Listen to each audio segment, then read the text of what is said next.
இந்த வீரேந்திர ஹெக்டே, இவரோட தம்பி ஹர்ஷேந்திர ஜெயின் அப்படின்னு அவரை எல்லாரும் கூப்பிடுறதே வந்து அங்க ஒரு சைக்கோ அப்படின்னு தான் கூப்பிடுவாங்க. நீங்க தமிழ் படங்கள்ல, பழைய படங்கள்ல பார்த்திருப்பீங்க. மைனர் குஞ்சு அப்படின்னு சில கேரக்டர்கள் இந்த கிராம புறத்து படங்கள்ல எல்லாம் காட்டுவாங்கல்ல, அந்த மைனர் குஞ்சுக்கும் இந்த ஹர்ஷேந்திர ஹெகடே, ஹர்ஷேந்திர ஜெயினுங்கிறவருக்கும் வந்து ரொம்ப ஒன்றும் வித்தியாசம் இல்லை.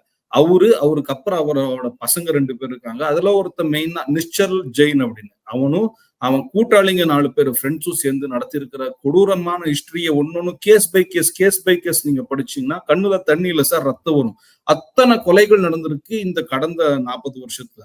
364 பெண்கள். ஆனா இத்தனை நடந்தும் கேஸ் ஒண்ணு கூட ஃபைல் ஆகல, வெளியே வரல. நிறைய பேர் கேட்கலாம், இப்ப நாங்களும் பெங்களூர்ல ப்ரொடெஸ்ட் பண்ணிட்டு இருக்கோம், தர்மஸ்தலா கேசஸ் எல்லாம் வெளியே வரணும். நிறைய பேர் கேள்வி கேட்கறாங்க. அதாவது தர்மஸ்தலாவுக்கு ஆதரவானவ நிறைய பேர் கேள்வி கேட்கறாங்க. ஏப்பா இத்தனை கேஸ் ஒரு கோயில்ல இருந்து ஜனங்க காணாம போயிருந்தா போலீஸ் ஸ்டேஷன்ல கம்ப்ளைண்ட் லார்ஜ் ஆயிருக்கணும் இல்லையா? யாராவது கம்ப்ளைண்ட் பண்ணிருக்கணும், அது மேல இன்வெஸ்டிகேஷன் நடந்திருக்கணும். ஏன் இப்படி 364 பேரும் கம்ப்ளைண்ட் கொடுக்காம எப்படிப்பா இருக்க முடியும் அப்படிங்கிற ஒரு கேள்வி காமனா வரும்.